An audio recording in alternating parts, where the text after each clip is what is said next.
মুখ্যমন্ত্রী অধ্যাপক ডাক্তার মানিক সাহা বলেছেন, রাজন্য আমল থেকে এই রাজ্যে হোলি বা বসন্ত উৎসব হয়ে আসছে। এই উৎসব পালনের মধ্য দিয়ে আমাদের কৃষ্টি সংস্কৃতি পরম্পরা ধরে রাখা খুবই প্রয়োজন।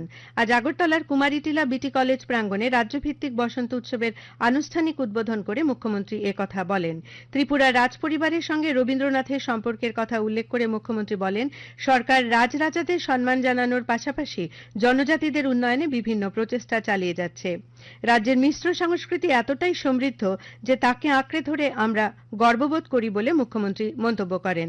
অনুষ্ঠানে বক্তব্য রাখেন সাংসদ রাজীব ভট্টাচার্য, আগরতলা পুর নিগমের মেয়র দীপক মজুমদার, রাজ্যভিত্তিক বসন্ত উৎসব কমিটির আহ্বায়ক তথা পশ্চিম জেলা পরিষদের ভারপ্রাপ্ত সভাধিপতি বিশ্বজিৎ শীল। এই উপলক্ষে সাংস্কৃতিক অনুষ্ঠানেরও আয়োজন করা হয়। কৈলাসহর মহকুমা ভিত্তিক দোল উৎসব আজ স্থানীয় রবীন্দ্র শিশু কাননে অনুষ্ঠিত হয়। এই উপলক্ষে এক বর্ণময় শোভাযাত্রা কৈলাসহরের বিভিন্ন পথ পরিক্রমা করে। আজকের কর্মসূচিতে উপস্থিত ছিলেন রাজ্যের সমাজ কল্যাণ ও সমাজ শিক্ষা দপ্তরের মন্ত্রী টিঙ্কু রায়, ঊনকোটি জেলা পরিষদের সদস্য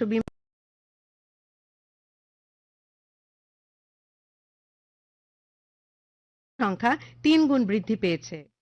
बहुत बड़ा साहसिक निर्णय हमने किया। आजादी के बाद पहली बार हुआ इस देश का गरीब का बच्चा भी डॉक्टर बन सके, उसके सपने पूरे हो सके। इसलिए विद्यार्थियों को अपनी मातृभाषा में डॉक्टर बनने की सुविधा हमने उपलब्ध कराई। প্রধানমন্ত্রী এর আগে দীক্ষাভূমি পরিদর্শন করে শ্রদ্ধা জানান। শ্রী মোদী নাগপুরের স্মৃতি মন্দিরও পরিদর্শন করেন এবং রাষ্ট্রীয় স্বয়ংসেবক সংঘের প্রতিষ্ঠাতা ডাক্তার কেশব হেগড়েকর এবং মাধবরাও গোলওয়াকারের স্মৃতির প্রতি শ্রদ্ধা জানান। এই অনুষ্ঠানে আরএসএস প্রধান মোহন ভাগবত, কেন্দ্রীয় মন্ত্রী নীতিন গডকরি, মুখ্যমন্ত্রী দেবেন্দ্র ফডনবিস উপস্থিত ছিলেন। নাগপুরে প্রধানমন্ত্রী সোলার ডিফেন্স অ্যান্ড অ্যারোস্পেস লিমিটেডের লয়টারিং মিউনিশন টেস্টিং রেঞ্জ ও রানওয়ের উদ্বোধন করেন। এরপর প্রধানমন্ত্রী ছত্তিশগড়ের বিলাসপুর যান। সেখানে তিনি 33,700 কোটি টাকার বিভিন্ন উন্নয়নমূলক প্রকল্পের ভিত্তিপ্রস্তর স্থাপন করেন। শ্রী সারদা সমিতির উদ্যোগে এবং রামকৃষ্ণ মিশনের সহযোগিতায় রাজধানী গাঙ্গাইল অবস্থিত রামকৃষ্ণ মিশনের প্রার্থনা গৃহে আজ এক স্বেচ্ছা রক্তদান শিবিরের আয়োজন করা হয়।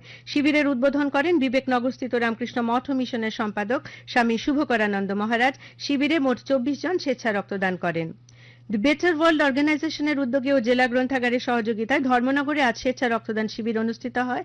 এই শিবিরে প্রধান অতিথি হিসেবে উপস্থিত ছিলেন উত্তর ত্রিপুরা জেলার জেলাশাসক চান্দ্রী চন্দ্রন। শিবিরে 16 জন রক্তদান করেন।